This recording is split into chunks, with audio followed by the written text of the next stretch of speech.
Bonjour à tous et bienvenue sur 1001 ambitions, le podcast qui parle d'entrepreneuriat. Je m'appelle Maëlle et on se donne rendez-vous tous les mois pour rencontrer un nouvel entrepreneur inspirant.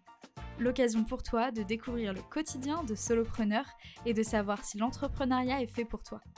Aujourd'hui, c'est Clémentine Lavotte, coach et mentor en stratégie de contenu qui est venue échanger à mon micro. Elle nous partage notamment son parcours entrepreneurial qui l'a poussée à accompagner les autres dans la création de leur propre fondation. Pour avoir dès le départ des bases solides dans son business, confortée par une bonne stratégie de contenu. Un épisode sur l'importance de l'authenticité et de l'éthique dans la communication prônée par Clémentine, mais surtout sur la nécessité de mettre en place une communication qui nous ressemble et qui fait sens. Bonne écoute.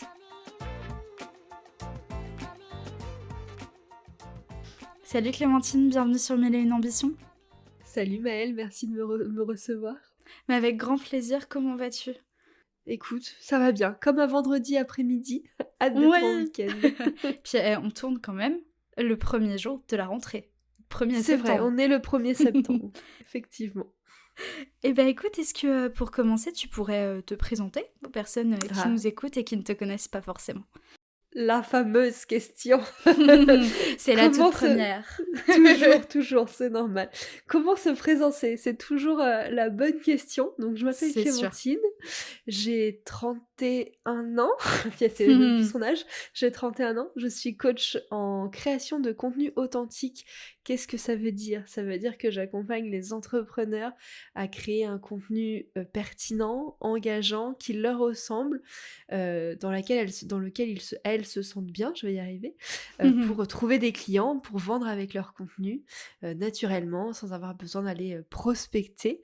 Donc voilà, moi je les aide sur la partie stratégie, vraiment c'est ça mon domaine, donc pas de canal privilégié, on trouve la bonne façon de communiquer pour que ça s'adapte vraiment à la personne et à son entreprise, pas d'injonction, pas d'obligation d'être sur tel ou tel canal de communication.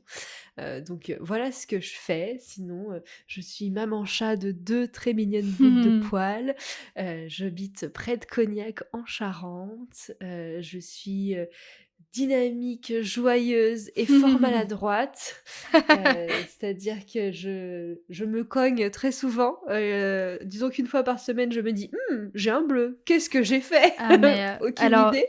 S'il y a bien un point sur lequel on va se rejoindre, c'est celui-ci. C'est terrible. Donc voilà. Je me prends toujours tous les coins de table possibles et inimaginables. Mais moi pareil, je pense que ça reste de mes 4 premières années de vie où je voyais pas grand chose, puisque je suis myope et astigmate, donc pour ceux qui me connaissent visuellement, j'ai des lunettes. Et pendant 4 ans de ma vie, j'ai vécu en ne voyant quasiment rien. Je me prenais tout le temps les murs et mes parents se disaient c'est qu'elle est pas douée notre fille, que veux-tu ? Bon, arrivée à l'école maternelle, première visite médicale, on leur a dit non, elle est pas maladroite votre fille, elle voit rien en fait, c'est pour ça. Mais du coup, je pense que ça t'est resté un petit peu. Je pense que mon lien à l'espace s'est resté et je me prends tous les murs en fait. Genre c'est un truc de ouf, même si je vois maintenant, il n'empêche que je me cogne dans tous les murs, tous les coins de table, partout, tout le temps, c'est infernal. Après, il y a un syndrome comme ça, tu pourras revérifier, c'est la mauvaise appréciation des distances. Peut-être que effectivement. Donc ça, c'est peut-être probable. C'est quand tu te dis je vais passer et en fait non, tu ne passes pas, tu te prends le meuble. Typiquement moi, j'en suis pas loin. Je sais pas si c'est j'ai le vrai syndrome, mais en tout cas, on n'en est pas loin. Donc voilà, un petit aperçu de qui je suis rapidement. C'est déjà un bon tableau. Si on repart sur un peu tes études, t'as fait des études dans la communication du coup ? Alors, déjà c'est compliqué. J'étais à la fac parce que j'avais pas les moyens financiers de pouvoir faire autre chose. À la base, moi je me destinais plutôt vers le journalisme, je voulais être journaliste et l'idéal ça aurait été d'aller faire une école de journalisme à Paris. Malheureusement, moi je viens de Nantes, donc je pouvais pas financièrement me déplacer sur Paris, avoir un logement, travailler à côté, mes études et tout, c'était pas possible. Donc donc il sûr. a fallu que je reste chez moi, et chez moi il n'y a pas d'école de journalisme, donc Mmh. j'ai fait ce qui se rapprochait plus, et c'était à la fac de Nantes. Il y avait une option journalisme, métier des médias, etc. Sauf que ça commençait à la licence 3. D'accord, Donc les 2 premières années, il avait fallu que je fasse une licence de lettres. Bon, il s'est d'accord. avéré que, arrivé au moment de passer à ma licence 3, on nous a dit: «Mais la licence 3 elle ferme, ça sera qu'à partir Oh du non! master». OK, Du coup, donc j'ai génial. une licence de lettres modernes. Voilà, je me destinais pas à avoir une licence de lettres modernes, Ouais, mais j'ai une licence de lettres modernes, et du coup, j'ai fait un master, effectivement, métier des médias, je crois, et de l'information, je crois que ça s'appelait comme OK. ça. En gros, voilà, pour travailler dans les métiers, du journalisme, de la communication, et cetera, mais c'était vraiment plus tourné, vers le journalisme, Ouais, et en fait, c'est au fur et à mesure de mes expériences, pendant mon master, que je me suis rendu compte que le journalisme, j'adorais écrire, ouais. mais que c'était pas fait pour moi. D'accord. C'est-à-dire que j'étais, hyper frustrée quand je faisais des papiers, d'être limitée, d'être Ouais. restreinte dans ce que j'avais à partager. Parce que quand tu fais un papier pour un journal, surtout papier, hein, Mmh. bah, quand ton rédacteur il te dit: «Bah, Clémentine, t'as 300 mots», c'est pas 300, hein, tu le droit à 300 mots, Ouais. point barre. Et donc c'est vrai que moi j'étais, assez frustrée, surtout à côté de mes études depuis, depuis le début de ma licence, donc depuis 2012, j'avais un blog personnel sur lequel Ouais. j'écrivais des articles toutes les semaines, où j'avais pas de limite, donc c'est vrai que j'étais Oui. assez frustrée, et puis, Mmh. c'est à ce moment-là que j'ai découvert l'univers de la communication, où en fait je pouvais lier cette passion de raconter des histoires, d'écrire, de rédiger, etc., et de faire connaître du coup, des projets, des personnes, etc. Bon, sachant qu'en plus moi je voulais être journaliste musicale, c'est-à-dire que je ne choisissais pas la facilité, hein, Non, j'avais pas du tout envie de faire des articles sur, carrément. le concours de pétanque du Mmh. coin, je voulais vraiment, bosser. Moi mon rêve c'était d'être payée, aller voir des concerts et écrire dessus, tu vois? Ouais, bien sûr.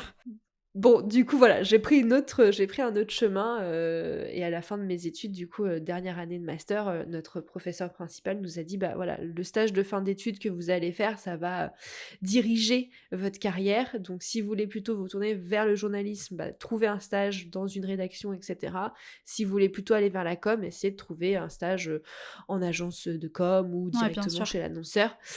Donc bah, c'est ce que j'ai fait, puisque du coup à mon stage de M1, j'avais travaillé dans une radio et j'avais fait les 2. J'avais fait et du journalisme et de la com.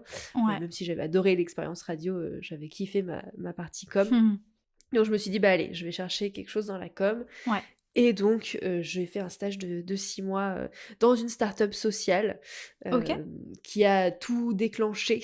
Ouais, bien sûr. Le reste de où j'en suis aujourd'hui, ça a été le gros déclencheur, de tout. Ouais, parce que Voilà. alors donc tu vas nous raconter, mais ton stage se passe bien? Tout à fait. Mon stage se passe, incroyablement bien. Je débarque dans une start-up, donc sociale, de l'économie sociale et solidaire. Ouais. Je débarque dans un nouveau monde que je connaissais pas. Mmh. Un monde où on peut faire du business, où on peut avoir une entreprise, mais qui est pas là pour générer des millions dans le but de générer des millions, mais qui est là pour aider des gens, pour avoir un impact dans la société, et ça m'ouvre un monde. Je suis là: «Mais c'est possible, ça Ouais. existe ça!» Genre, c'est trop bien! Je vais pouvoir, lier mon envie de travailler et de faire des choses et avoir un impact et aider des gens ou la planète ou quoi. Là, pour le coup, Mmh, c'était plutôt des carrément. gens puisque c'était une entreprise, plutôt à vocation sociale humaine. Ouais. OK. Hem et du coup, ça m'a vraiment ouvert un horizon. J'étais là: «Waouh, c'est trop bien, je kiffe de ouf, je veux travailler absolument dans le SS, c'est trop, trop Ouais. stylé». Et du coup, oui, ça se passe hyper bien parce que la startup, du coup, elle a 2 mois quand j'arrive. J'arrive en janvier, elle a été créée en octobre.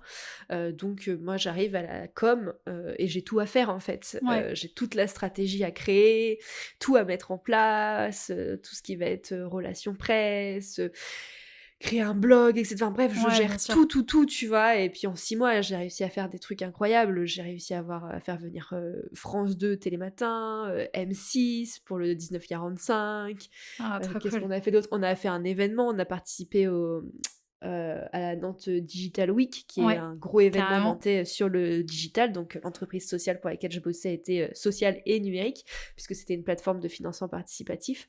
Ok. Donc voilà, j'ai fait des trucs incroyables en 6 mois.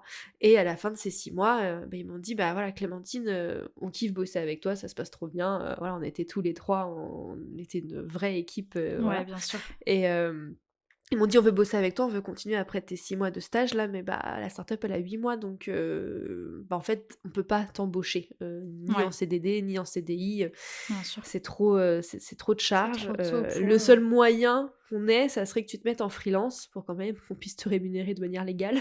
Bien sûr. Voilà, si ça te dit, bah, ça serait ça et puis on continuerait à bosser ensemble, 3 jours par semaine, et cetera. Donc voilà, à la fin de mes études, à la fin de mon stage de fin d'études, je me suis retrouvée avec ce choix de, soit je continue à bosser sur un projet qui me fait kiffer en me mettant en freelance, en Ouais. sachant absolument pas ce que ça voulait dire et ce que ça Oui, bien signifiait. sûr. Ou je dis: «Bah non» et je cherche, un boulot et je sais pas combien de temps je reste, entre guillemets «au chômage» parce que j'avais pas le droit au chômage, donc j'avais même pas d'aide financière ni rien. Ouais. Donc bah, j'ai dit: «YOLO, allons-y, continuons à bosser sur ce projet, que j'ai construit de A à Z, qui me fait kiffer et qui est devenu autant mon bébé que celui des fondateurs et on verra bien où ça nous mène». Ça nous a amenés là. On en est Carrément. aujourd'hui en 2023. C'est et puis, alors ça a dû être quand même un sacré challenge pour toi de dire à ce moment-là, «Je me lance en freelance». C'est quelque chose que tu avais envisagé à un moment donné, avant qu'on te le propose? Ou tu t'étais dit, «Je vais, faire entre guillemets «comme tout le monde» et rejoindre une boîte de com» ou ce genre de choses-là? Mais tellement pas. Mais quand je te dis que je savais pas ce que ça voulait dire, c'est que je savais vraiment pas ce que ça voulait dire, en fait. Ouais, Moi, dans mon entourage, j'ai zéro entrepreneur. Vraiment, OK. l'entrepreneuriat, c'était pas une réalité pour moi. Ouais. Donc c'est ça jamais dans un coin de ma tête, je me suis dit: «Un jour, je vais créer ma boîte», tu vois? Mmh. Pour moi, c'était il y avait qu'un seul chemin, en fait. Je Ouais, fais mes études, j'ai mon master, je trouve un CDI. Il y a pas d'autre chemin, il y a pas d'autre carrément. possibilité, tu vois? Mmh. Et le seul point, qui pourrait changer, ça serait que je trouve un boulot qui me fait kiffer. Ouais. Parce que moi, j'ai vu mes parents trimer, depuis que je suis née, à faire des boulots qu'ils aiment moyennement et Mmh. cetera. Et donc pour moi, en fait, le seul objectif supérieur que j'avais était: «Je veux faire un boulot qui me fait kiffer». Moi, j'ai Ouais. bossé toutes, mes études à côté. J'ai travaillé à Leclerc, je travaillais à Auchan et cetera. Je sais ce que c'est de faire un boulot chiant Oui, pour, carrément. pouvoir, vivre, tu vois? Et c'était, le seul truc que je voulais pas, c'était de faire un truc qui m'épanouit pas, tu vois? Tu passes Ouais, 8 heures de ouais, ta ouais. journée minimum à bosser. Vas-y, pas envie de faire un truc chiant, quoi, enfin un truc que t'aimes Ouais, bien pas. sûr. Donc voilà, c'était mon seul, goal ultime et Mmh. donc non, j'avais pas du tout envisagé de me mettre en freelance quand ils me l'ont proposé et comme je te dis, je savais vraiment pas ce que ça Ouais, voulait dire. bien Donc sûr. ça va que, la start-up était, incubée, dans une école, de commerce, donc on était avec d'autres entreprises qui commençaient Ouais. et du coup dans l'open space, il y avait, des freelances qui bossaient avec les autres entreprises Ouais, donc donc ça t'a j'ai quand même, eu des personnes qui m'ont dit: «Bah, voilà, faut que tu fasses ça comme papier, il y a ça à faire» et cetera. Mais on m'a pas, tu vois, ça m'a pas aiguillée sur, c'est quoi avoir une entreprise? C'est quoi être ouais, entrepreneur? Qu'est-ce complètement. que ça signifie, tu vois? Et donc pendant, bah, déjà pendant 6 mois, je me suis laissée vivre, hein. J'ai Ouais. commencé officiellement en tant que freelance en août 2016 et jusque début 2017, bah, je bossais 3 jours par semaine et puis je prenais 4 jours de week-end. Ouais, OK. Voilà, point barre, tu vois? J'étais là: «Bah, c'est bien, je bosse, j'ai Ouais, des sous qui rentrent et tout, on verra plus tard» et ouais. puis c'est, ouais, début 2017 où je me suis dit: «Bon, si je veux gagner un petit peu plus d'argent quand même, Oui, il va peut-être falloir que, bah, que je trouve des clients et que je trouve un moyen de complètement. trouver d'autres clients».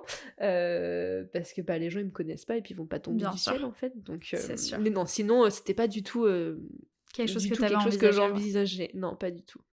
Et alors, comment tu en es arrivée à devenir, coach, et mentor en stratégie de contenu? Parce que du coup, pour cette entreprise-là, au départ, tu étais chargée de communication, c'est ça? Ouais, c'est ça. Pour cette startup, j'étais chargée de com, donc c'est-à-dire, bah, gérer toute la communication, hein, Mmh. de la stratégie à, la rédaction des publications sur les réseaux Ouais, sociaux, à la rédaction d'articles de blog, aux relations presse, à la création d'événements. On avait même mmh, des bénévoles, donc aussi gérer les bénévoles et ouais. cetera. Donc voilà, j'étais chargée de com, je faisais un peu tout ça. Donc il s'en est passé des choses depuis 2016. Donc comme je te dis, déjà, il m'a fallu beaucoup de temps pour, ne serait-ce qu'un petit peu me bouger pour qu'on me connaisse et me faire Ouais, bien connaître, sûr. trouver d'autres clients. Et en fait, j'ai tâtonné de ouf pendant 3 ans, D'accord. jusqu'en juin 2019. Si tu veux, donc en 2017, j'ai commencé à communiquer, j'ai commencé par me créer un site web. Alors, toujours avec cette idée de, du coup, je suis chargée de com.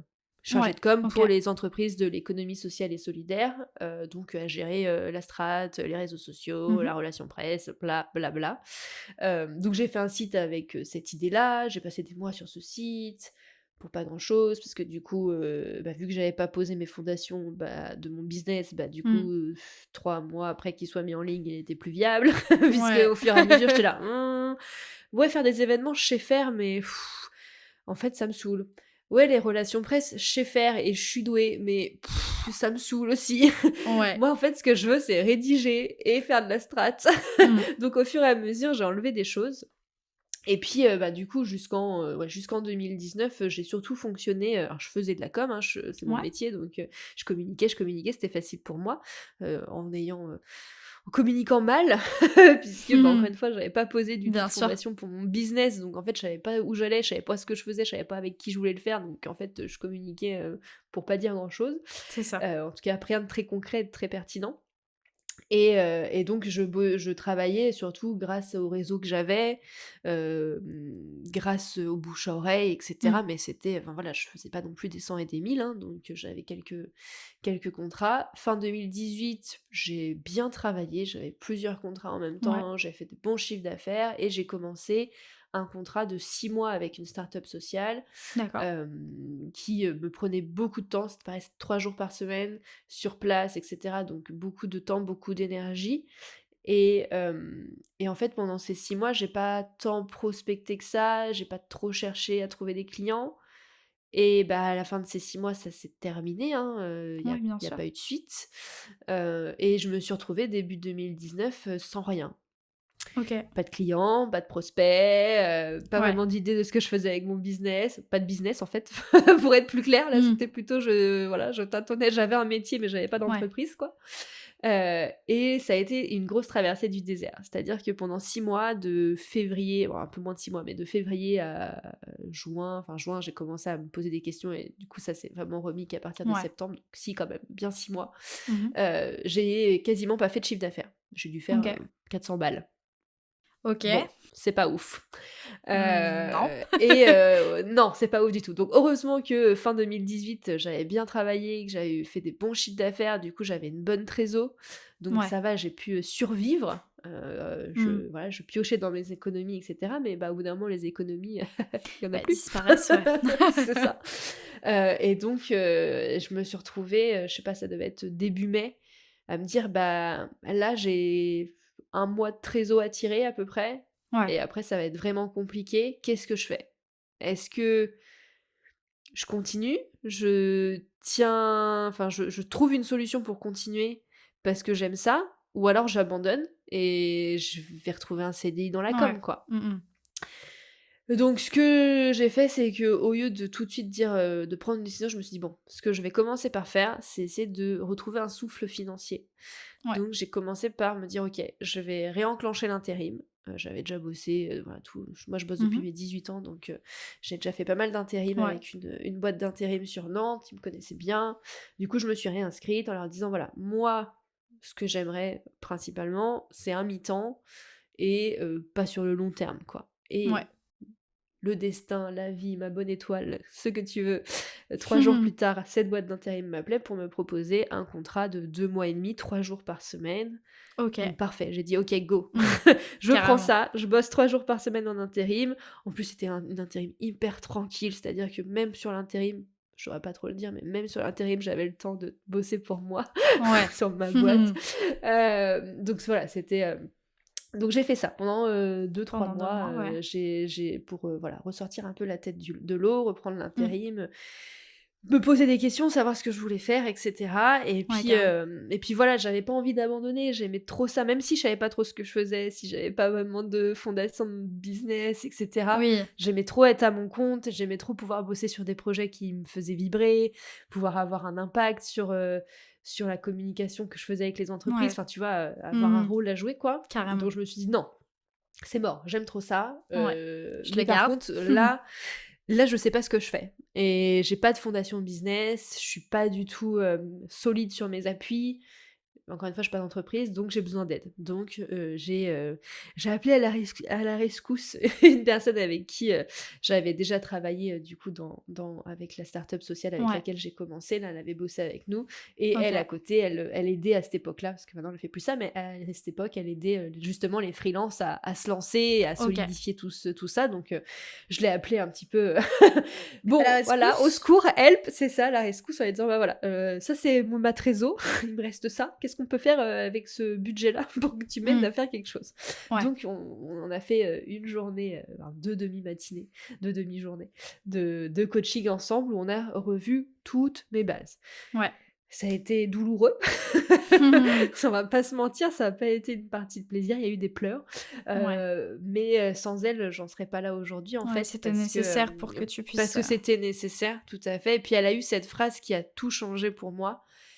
Elle m'a dit: «Mais Clémentine, je te vois pas dans ton entreprise, en fait. Genre tout ce que tu me racontes là, c'est bien, c'est sympa, mais qu'est-ce qui fait ta différence? Qu'est-ce que toi, tu as envie de porter? C'est quoi ton message?» Enfin, tu vois?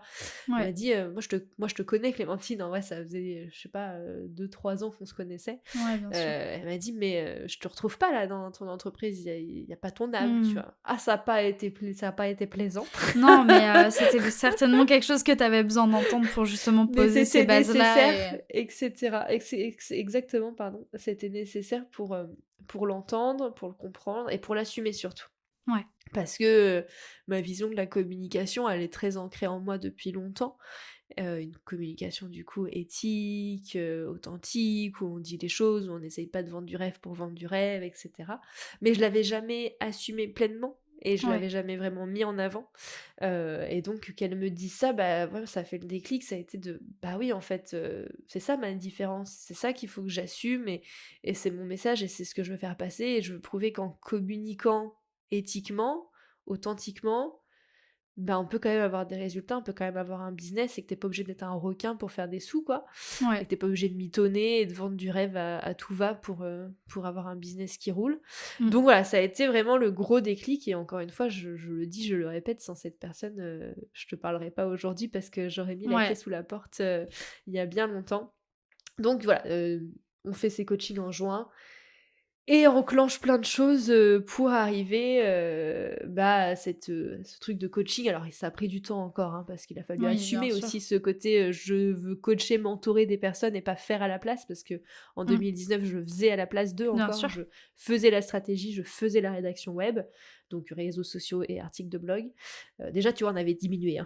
On Oui, avait oui, oui, restreint, carrément. mais voilà, il a fallu jusque début 2021, voire même fin 2021 en fait, pour que je sois totalement, sur cette casquette de juste ma casquette de stratège et de coach mentor. Ouais. Heu, donc tu vois, ça a pris encore, 2 ans pour l'assumer, totalement et me rendre compte que c'était ça ma place. Voilà, tout ça pour, une longue réponse pour ta question de comment j'en suis arrivée là, mais c'était long. Mais c'est bien, ça nous donne, une bonne idée de ton parcours et puis, je suppose que c'est à ce moment-là que tu as choisi aussi, de te tourner vers les solopreneurs ou auto-entrepreneurs? Ouais, bah, déjà c'était déjà un peu le cas. Si tu veux, j'ai Ouais. jamais eu l'envie de travailler pour des grandes entreprises. Oui, bien Parce que tu sûr. vois, finalement, même les startups sociales avec qui j'ai bossé depuis 2016, bah, les équipes, ils étaient toujours quoi? 2, 3 Ouais, ouais, ouais, max. c'était des Donc petites, c'était toujours des petites structures. Et puis, c'est vrai qu'au fur et à mesure de me rediriger, parce que c'est pareil, on pourrait en faire un épisode de podcast, mais de vouloir, travailler avec des entreprises sociales, heu, post-Covid, oui, donc avant le Ouais, Covid, oui, oui. c'était hyper compliqué parce qu'elles avaient pas du tout conscience de l'importance d'être sur les réseaux, d'être sur Mmh, mmh, mmh, internet et mmh. moi j'arrivais avec mon: «Mais si, il faut y être» et puis tu sais, elle te regarde: «Bah, bof, Ouais, pourquoi bof, j'investirais des sous tout là-dedans?» à fait. Donc il a fallu aussi switcher en fait, ce client idéal et dire: «Bah, en fait, je vais m'adresser à des personnes qui sont déjà sur Ouais, internet, qui carrément. utilisent déjà internet et qui ont conscience de la force d'internet». Parce que voilà, moi, mon business model à la base, c'était de travailler avec des entreprises sociales et solidaires et notamment avec des boutiques de vrac. Mais les boutiques Ok. de vrac, tu vois, post-Covid, j'en avais pas besoin d'être sur les réseaux spécialement ou de communiquer à fond sur internet pour vendre parce que le local et être dans la rue et avoir une vitrine, ça c'était suffisant, Ouais, tu ça vois, suffisait. finalement. Alors, je précise pré-Covid, du coup. Oui, Parce que t'as dit oui, post, c'est pour ça. Donc pré, on est d'accord. avant Covid, oui, pardon. Non, t'inquiète pas. Pré-Covid, effectivement, c'était pas la même.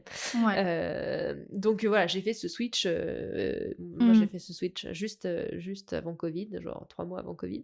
Carrément. Donc, mais ça, voilà, ça a tout changé. Donc effectivement, après, ça s'est naturellement tourné vers des personnes seules, Oui, des bien sûr. solopreneurs et des personnes. Étant donné que maintenant, je ne fais plus à la place d'eux. Ouais. Là où des entreprises un petit peu plus grandes peuvent avoir l'intérêt de déléguer. Moi maintenant, vu que je ne fais plus à la place d'eux et que j'apprends aux personnes à le Oui, faire, le but est de les rendre autonomes bah sur leur forcément propre... autonomes, c'est ça. Donc forcément, j'accompagne plutôt des personnes qui sont seules et qui vont garder la communication et qui veulent Ouais, bien l'améliorer. sûr.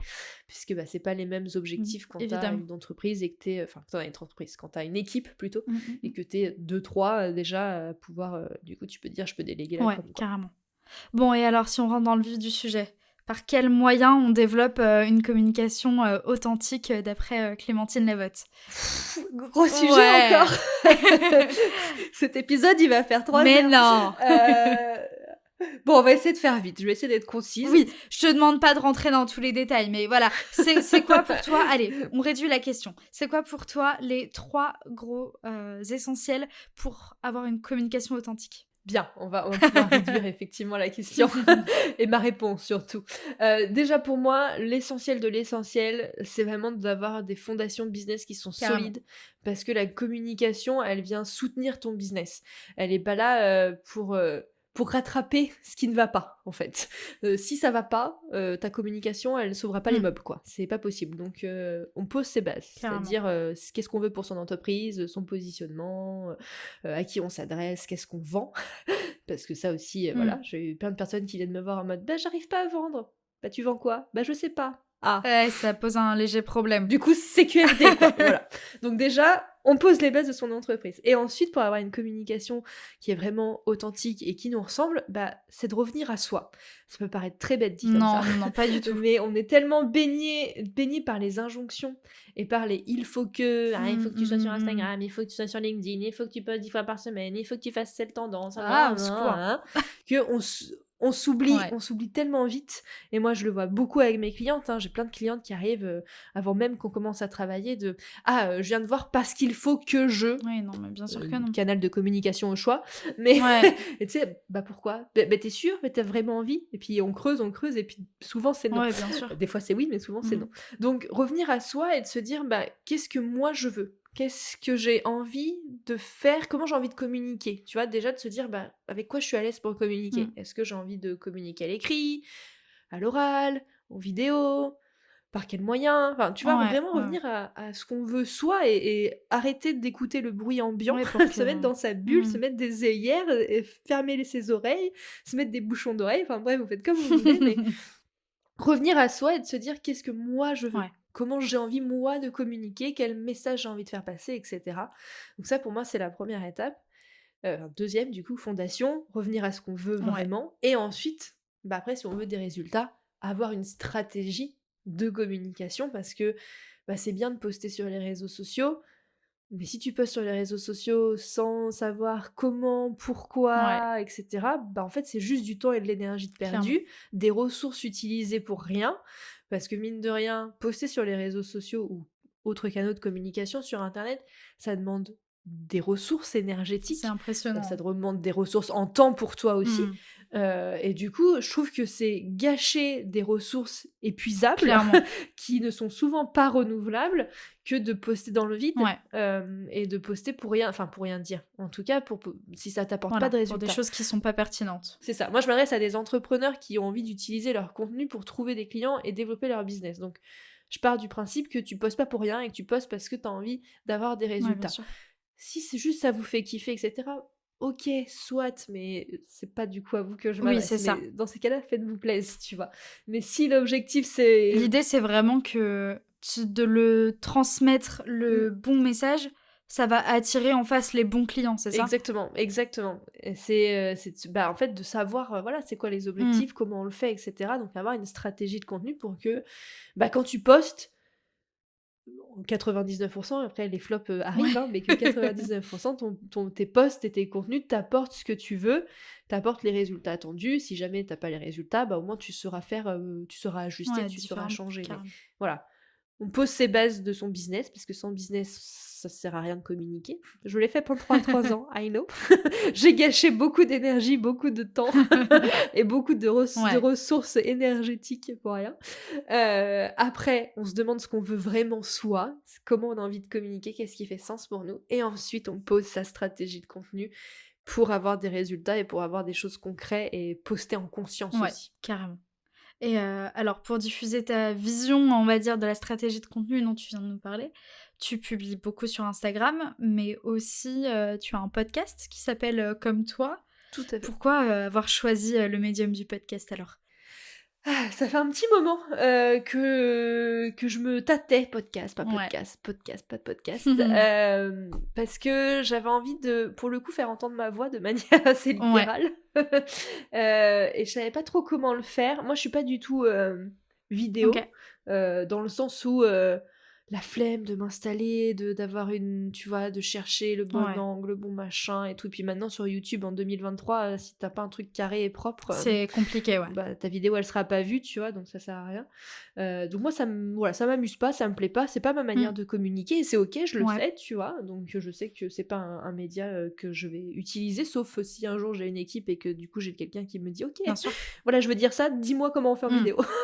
Moi je me mets, tu gères Ouais. tout, je me mets, je dis le message et tu te débrouilles du reste. Là pourquoi pas, mais on en est pas là. Donc pour l'instant, donc pas de vidéo, et je faisais des lives sur LinkedIn, parce que j'adore le format Ouais. live, j'adore pouvoir, papoter, et cetera. Et puis bon voilà, LinkedIn, je suis un peu saoulée par LinkedIn aussi, et donc voilà, début d'année, je me suis dit, OK, il me faut un média où je peux parler, où je peux discuter, où j'ai de l'espace pour le faire, un média qui va durer dans le temps Mmh. aussi, parce que les réseaux sociaux, c'est bien, mais Voilà, la c'est quand même assez durabilité, ouais, éphémère, quoi. c'est sûr. La durabilité du contenu, Ouais, bof. clairement. J'avais le blog depuis très longtemps Mmh. aussi, mais c'est pas pareil d'écrire que Que de de que de parler, ouais, parler, tout à fait. et je trouve que la parole, ça permet de voir un peu plus qui on est. Et pour le coup, je sais que moi, les personnes, avec qui je travaille, quand elles décident de travailler avec moi, en général, on s'est déjà Ouais. parlé, en visio, Mmh mh. voilà. Et je pense que ma voix fait passer beaucoup de choses. Euh, La voix est très important, ouais. Ma mère n'arrêtait pas de me dire, «Ah, tu devrais faire de la radio, tu devrais faire de la radio». J'étais là: «Oh maman, n'importe quoi, j'aime pas ma voix». Mais bon, finalement, tu vois, Ouais. écouter sa mère toujours. Et donc voilà comment est arrivé le podcast de j'ai envie de prendre un peu plus de place, j'ai envie qu'on puisse m'entendre, j'ai envie d'avoir ce lien peut-être un Carrément. peu plus, intime Ouais. avec mon audience, et pouvoir leur délivrer, autre chose que, du blog ou de Mmh mh. l'Instagram. Effectivement, voilà, changer un peu le format des lives Ouais, où, il y a, voilà, il y a moins de réactivité, de réponse forcément sur un bien podcast, sûr. parce que je suis toute seule quand je l'enregistre, mais voilà, j'avais envie de tester ce format et je suis très contente de l'avoir fait parce que je m'éclate dans ce format, donc c'est le principal. Carrément. Ah bah oui, surtout, ouais. Faut faire ce qui fait sens pour nous. On vient de le dire, mais c'est le plus Tout à important. fait, exactement. Et donc alors sur ce podcast, tu diffuses, beaucoup de conseils, d'astuces et cetera. Moi, il y a une question qui m'est venue en tête, c'est qu'aujourd'hui, pour beaucoup, comme tu le disais tout à l'heure, la stratégie de contenu, c'est vu comme une corvée, un temps qu'il faut absolument mettre dans son emploi du temps pour communiquer et cetera. Quelles sont, les petites astuces que tu pourrais donner aux entrepreneurs qui nous écoutent pour arrêter de subir leur création de contenu? Je sais vraiment que la stratégie, c'est vu comme le truc chiant et Ouais. tout, parce que c'est pas sexy, ça Non. t'envoie pas du rêve, je sais, Alors hein. que nous, on adore Je ça, sais que mais ça envoie pas du rêve, tu vois? Non, mais c'est ça. Mais je sais que ça envoie pas du rêve de dire: «Bah, écoute, faudrait que tu te poses pendant, quelques semaines, pour mettre en place ta strat, et après tu verras, ça sera plus facile».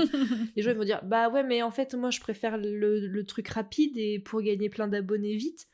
Ouais, d'accord. Ouais, mais sur le long terme, C'est ça bon, voilà. fonctionne tellement moins bien. Mais sur le long terme, c'est ça, exactement. Et en fait, c'est ce que je dis à chaque fois, que j'ai ces Mmh. discussions avec des entrepreneurs, c'est souvent le truc qui revient, c'est: «Ah, j'arrive pas à m'organiser, j'arrive pas à être régulière, et cetera». Mais En fait, la régularité et l'organisation, elle va découler de ta stratégie. Ouais. En tout cas, moi, c'est comme ça que je fonctionne et c'est comme ça que je travaille avec mes clientes, c'est-à-dire qu'on part de leur emploi du temps pour que le contenu y rentre dedans et Pas pas l'inverse, ouais. essayer à tout prix de faire rentrer le contenu dans leur emploi du Mmh. temps.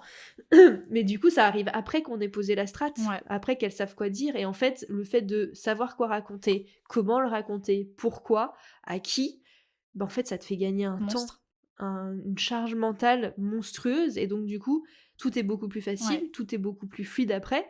Et ce que tu as mis le temps à faire en amont, poser ta strate, bah, tu le fais une fois. Bon, après, des fois, voilà, ça se bien retravaille, sûr, la strate, ça ça évolue. s'améliore, mais au moins, tu as fait les grosses bases une fois. Et après, c'est beaucoup plus fluide pour avancer et faire ton contenu au quotidien. Ouais, Et moi, mes clientes, elles le voient bien, hein. Avant, c'était compliqué, elles passaient beaucoup de temps à faire leur contenu. On a posé la strate, elles savent quoi dire, elles savent comment le dire. Et elles sont passées de, je sais pas, 2 jours à préparer 4 contenus à 3 heures à préparer 4 ouais, bien contenus, sûr, tu vois. Et c'est du temps que tu peux accorder à d'autres choses clairement, après. Et du coup, ton contenu n'est plus une corvée, n'est c'est plus ça. quelque chose que tu subis, parce que c'est quelque chose qui, encore une fois, vient s'ajouter dans ton planning, comme tu as décidé qu'il s'ajoute dans ton planning, mais pas tu forces Mmh, à tout prix pour qu'il rentre dans ton planning. clairement.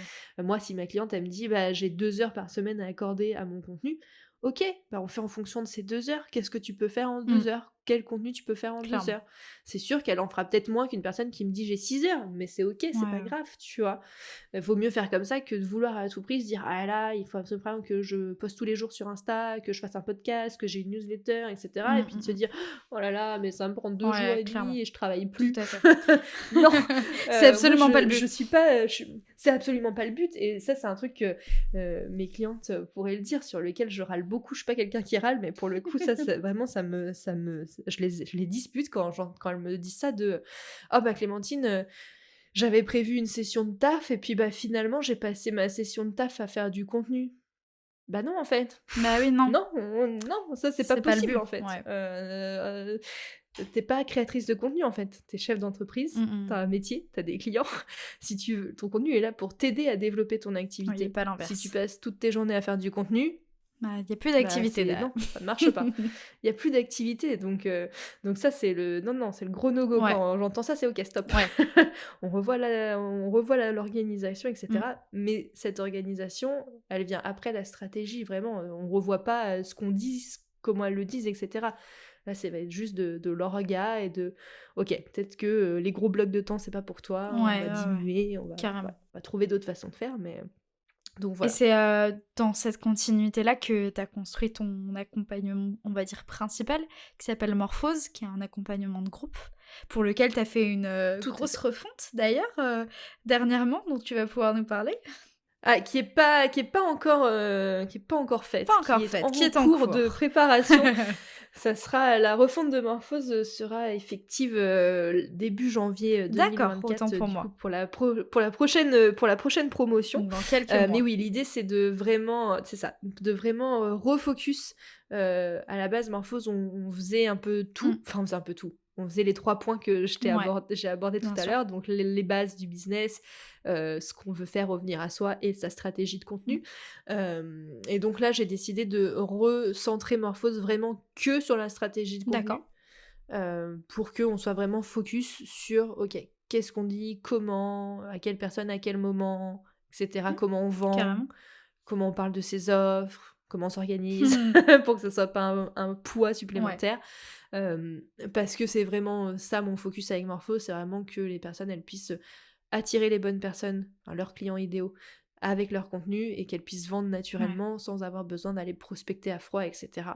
Et donc toute la partie business, fondation du business, poser ses bases avant de communiquer pour être à l'aise dans sa com, avant même de poser sa strat, c'est dans une autre offre que j'ai créée et qui va sortir dans quelques jours au moment où ce podcast sera diffusé. Alors est-ce que tu peux nous en parler un petit peu plus ou tu gardes tout secret pour la Mais sortie? oui, non, pas du tout, il y a pas de secret, ça s'appelle Chrysalide et donc l'idée, c'est en 45 jours de vous permettre de poser les fondations de votre activité, de solidifier votre activité pour pouvoir, bah, ancrer vos bases, de votre business et vous sentir plus confiante avant de communiquer pour que la communication soit plus fluide, avant même en fait finalement de poser une vraie stratégie de contenu, mais que toutes les questions de ah je sais pas trop à qui je parle, ah je sais pas trop qu'est-ce que je fais, ah je sais pas trop qu'est-ce que je vends, non ça c'est répondu déjà. C'est répondu, tu sais ce que tu fais, tu sais à qui tu parles et tu sais ce que tu vends et comment parler de tes offres. On aborde un tout petit peu la communication dans Chrysalide avec ce point de comment on parle de ses offres, qu'est-ce qu'on met en avant pour parler de ses offres. Après voilà, tout ce qui est stratégie plus poussée, plus précise, ça c'est dans Morphose, c'est la suite. Mais j'avais envie vraiment de séparer les deux pour que quand on entre dans Morphose, le départ soit vraiment validé, que le business soit validé et qu'on puisse vraiment se focus sur la stratégie de com, parce que voilà, je l'ai vu avec mes clientes dans Morphose, quand la communication marche pas, en général c'est qu'il y a un problème en amont dans le business du coup, et voilà, du coup c'est vrai que j'avais envie que quand on rentre dans Morphose, on se focus vraiment sur on attire les clients et on... Ouais, carrément. Bon bah en fait ça te fait 2 belles offres avec une grosse continuité au final, c'est trop cool.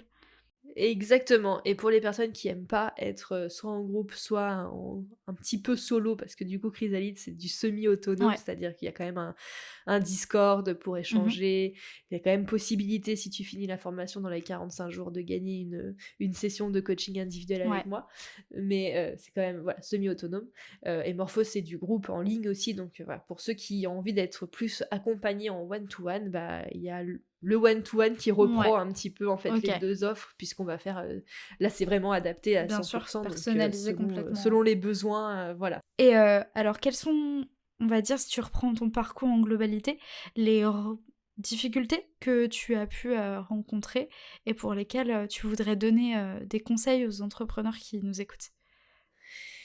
Bon, il y en a eu plein déjà. Oui, il y en a déjà eu beaucoup. Déjà, essayez de savoir ce que vous faites avant de vous lancer. Ça pourrait être une bonne idée. Ça a été quand même un gros point compliqué. L'autre point qui m'a beaucoup coûté et pour lequel j'aimerais mettre un petit warning à ceux qui nous écoutent, à ceux et celles qui nous écoutent, c'est de savoir avec qui vous voulez travailler. Je sais que le client idéal, on rabâche, mais c'est très important. Ouais, c'est sûr. Et moi personnellement, j'ai un peu évoqué tout à l'heure, mais je m'adressais à des personnes qui n'avaient pas besoin de moi. Et du coup, j'essayais désespérément de les convaincre, de leur donner conscience de ce que ça pouvait leur apporter, etc. Et c'était beaucoup de temps et d'énergie à passer pour très très très très très peu de résultats. Et quand j'ai switché déjà de client idéal et que je me suis rapprochée des personnes qui sont déjà sur internet, etc., ça a amélioré mes résultats et la conversion, hein, forcément. Mais au-delà de ça, c'est aussi de vraiment comprendre les besoins des personnes avec qui vous voulez travailler et d'aller rencontrer ces personnes, de discuter avec ces personnes pour s'assurer que vos idées, vos hypothèses soient justes. Parce que moi, pendant très longtemps, je partais de mes idées en mode « Ah oui, ça, il y en a besoin, ça, je vois, je pense que... » Et en fait, c'est comme ça que c'est aussi comme ça que Morphose est né, mais en 2020, fin 2020... j'ai créé mon premier accompagnement de groupe suite à des ateliers que je faisais en présentiel, etc. Et puis à chaque fois que je faisais ces ateliers, c'était sur des sujets hyper précis, calendrier édito, etc. À chaque fois, je constatais que les filles qui venaient faire le calendrier édito, il n'y avait pas de stratégie, il manquait plein de choses, et du coup, on n'arrivait pas forcément à faire ce qu'on devait faire en 2 heures. Et du coup, je me suis dit, ah là là, je vais créer un parcours d'atelier, etc. Et du coup, j'ai tout imaginé en mode, ça, elles ont besoin de ça, ça, elles ont besoin de ça, ça, elles ont besoin de ça, blablabla. Mais dans ma tête toute seule, sans jamais aller voir la réalité du terrain et demander aux personnes concernées si ça les intéressait. Et du coup, ça a fait un flop monumental. 2 fois, puisque je l'ai lancé une fois en septembre 2020. J'ai pas fait de vente. Après, je me suis dit, bon, j'ai mal communiqué, j'en ai quasiment pas parlé, donc ceci explique cela. Donc, j'ai relancé début 2021 avec une bonne grosse communication, une vraie stratégie et tout, à fond les ballons. Pareil, gros flop, et au-delà de j'ai pas fait de vente, parce que Morphose, il y a des moments où j'ai pas fait de vente, mais il y avait toujours des personnes avec qui je discutais, qui étaient intéressées, qui posaient des questions, etc. Donc tu vois quand même que l'offre plaît. Il y a de l'intérêt. Là, j'avais 0 question, pas d'intérêt. Genre, donc tu dis, c'est qu'il y a un truc qui va pas. Et en fait, après ce gros flop, avant du coup de créer Morphose et pour créer Morphose, bah, j'ai fait ce que j'avais jamais fait jusque-là. On est en 2021 à cette époque-là, hein, c'est pour te dire à quel point il m'a Ouais, fallu bien du sûr. temps pour comprendre ça. Il m'a fallu 5 ans presque. Parce que j'ai dit 5 ans tout à l'heure, mais non, 2016-2023, ça fait pas 5 ans, Non, ça fait plus, presque ouais. 8. Bref, parenthèse fermée, moi et les maths. Mais bref, en 2021, je suis allée poser la question, en Ouais, fait, bien sûr. à mon audience, à mes clientes idéales, aux personnes avec qui j'avais envie de bosser, et je me suis rendu compte que mes idées et mes suppositions étaient si loin de leur Ouais, réalité, parce que carrément. j'avais ce syndrome de l'expert, un petit peu, tu vois, genre, Mmh. pour moi c'est facile, donc, bah c'est pas un problème, Ouais, tu vois, genre et c'est souvent ce truc-là de se dire, bah non mais c'est évident, elles en ont pas besoin. Oui, mais en fait, ouais. je suis pas au même niveau que mes clientes idéales. Oui, Si bien elles ont besoin sûr. de moi, c'est qu'elles savent pas en fait ce que moi je sais, et qu'il faut Mmh. que je leur apprenne, tu vois. Carrément. Donc, conseil, arrêtez d'être dans vos têtes et allez confronter vos idées à la réalité, allez poser la question aux personnes qui sont concernées et Ouais, arrêtez de penser que parce que c'est facile pour vous, c'est facile pour les pour personnes, tout le monde, avec ouais. qui vous avez envie de travailler. C'est rigolo, c'est exactement la leçon que j'ai préparée pour, ma nouvelle offre ce matin, donc ça reprend Ah tout bah, à fait. comme quoi. J'ai l'impression de me répéter depuis ce matin, mais c'est hyper important, ça Oui, bien change sûr. tout vraiment, pour moi ça a été, life changer dans mon business quoi. Parce Mmh. que Morphose est né de ça et la première fois où j'ai lancé Morphose, ça a cartonné de ouf, mais parce que Morphose est basé et puis tout le Sur les reste maintenant, besoins de sur les besoins vraiment de mon audience, tu vois? mmh. Et sur ses vraies problématiques et pas ce que moi je pense Ouais, qu'elle doit avoir, ce dont elle a besoin, tu vois? carrément. Il y a une grande différence entre ce dont la personne a besoin vraiment et ce que toi tu penses qu'elle a besoin. Mmh. Souvent il y a une différence. C'est ça. Donc le confronter, ça permet de Exactement. Et le client idéal, ça reste pas que dans sa tête. c'est sûr. Faut vraiment Bah, y le aller. but, c'est d'arriver à le toucher à un moment donné, donc s'il reste que idéal et qu'au final, on n'arrive pas à le trouver, ça pose plutôt problème. Exactement, exactement. Donc, s'il vous plaît, faites pas de comme moi pendant, des années, là, arrêtez de vous Mmh. entêter et allez poser la question. Genre, je sais que ça peut faire peur Mmh. d'aller, de poser des questions, mais vous inquiétez pas, les gens en général, 99 du temps, ils sont ultra open à Carrément. parler de leurs problèmes. Au contraire, ils kiffent. «Quoi? Tu veux potentiellement m'aider? Tu veux que je déverse tous mes problèmes? Vas-y, viens, Avec grand je plaisir. vais tout te dire!» Donc, n'ayez pas peur et les gens, ils le font très bien.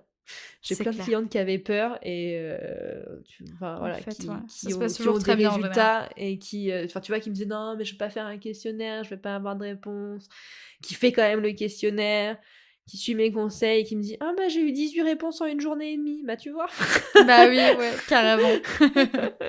Donc faites-le, s'il vous plaît. Carrément. Eh ben écoute, Clémentine, si nos auditeurs ils veulent te soutenir, on les redirige sur Instagram, ton podcast. C'est ça, Instagram et le podcast, et puis après si vous voulez continuer, il y a la newsletter, mais déjà, Carrément. le podcast et Instagram, il y a déjà pas Ce mal sont de des bonnes choses et puis bases. vous trouverez tous les liens pour tout de toute façon, donc venez, on est bien. Ouais, bien sûr. Bah, tout sera dans la description du podcast, évidemment. Et puis surtout, hésitez pas si vous voulez, me poser des Mm. questions, m'écrire et cetera, je mords pas, j'adore échanger. Donc non, mais je le dis parce que des fois, j'ai des personnes qui me disent: «Ah mais Mm, j'osais pas mm. t'écrire», mais Et ose puis en la fait, je vais barrière pas des te réseaux manger. sociaux parfois est C'est beaucoup ça, plus grande que celle qu'on imagine. et puis vous savez pas à quel point, c'est important pour moi et ça me nourrit, Mm. tous ces échanges-là, Carrément. parce que en fait, chaque question qu'on me pose, moi, c'est potentiellement du contenu que je peux faire après pour, aider la personne qui m'a posé cette question, mais pour aider aussi d'autres personnes. Ouais, Donc clairement. voilà, n'ayez pas Donc ne peur, je jamais mords pas. hésiter. Si vous voulez m'envoyer un petit DM sur Insta, faites-vous plaisir.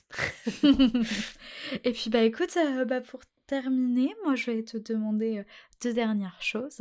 Si tu avais une recommandation à faire pour un petit artisan ou un projet local qui te tient à cœur et quelqu'un que tu aimerais pouvoir écouter à mon micro. Alors local, ça va être compliqué parce que je débarque dans ma nouvelle région et que j'avoue, j'ai pas Il trop y a pas de de souci. contacts. T'inquiète Du pas. coup, ça sera local de anciennement chez moi. Ah mais ça reste du local, il y a pas de souci.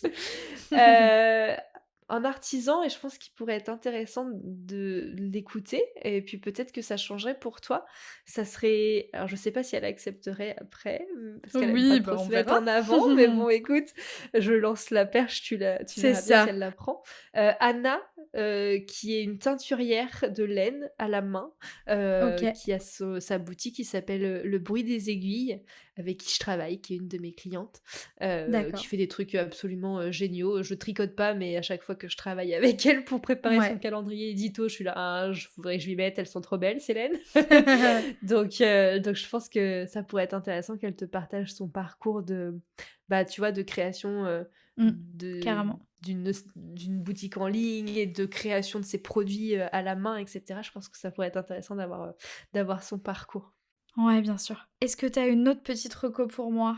Bah, après où ça serait intéressant d'avoir sur le podcast, ça serait ma copine Johanna. Alors, on n'est pas du tout dans le même coin, mais OK. ma copine Johanna, c'est Jo Artiste, je ne sais plus mon alphabet, Joo Artiste, qui est du coup illustratrice et créateur designer, donc OK. qui fait des avatars et Trop j'adore son cool. boulot et elle a un parcours génial et elle est fantastique comme nana, je l'aime trop.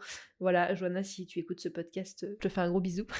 Mais je pense que ça serait intéressant d'avoir son parcours aussi à ton micro. Carrément. Eh ben, écoute, merci beaucoup Clémentine.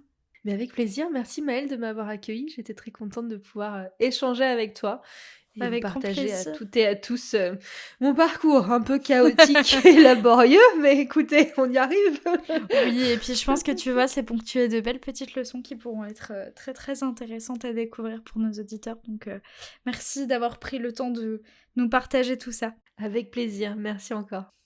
Puis bah écoute, on te souhaite une belle journée, une bonne continuation, et puis de sortir, faire une belle sortie pour Chrysalide dans les prochains jours. Je compte sur vous si vous voulez nous rejoindre. Merci. Merci à Salut. toi, ciao. Si cet épisode t'a plu, je t'invite à t'abonner au podcast et lui laisser une note sur ton application préférée. Et si tu veux suivre en direct l'actualité du podcast, tu peux me rejoindre sur Instagram, @1001ambition. Tu retrouveras dans les notes de ce podcast l'ensemble des liens que nous avons abordés avec Clémentine et les liens pour aller la soutenir, notamment avec sa nouvelle offre Chrysalide. Mais aussi un formulaire pour me proposer les sujets sur lesquels tu voudrais que je réalise un épisode. Je te remercie pour ton écoute et on se donne rendez-vous le mois prochain pour un nouvel épisode de 1001 ambitions.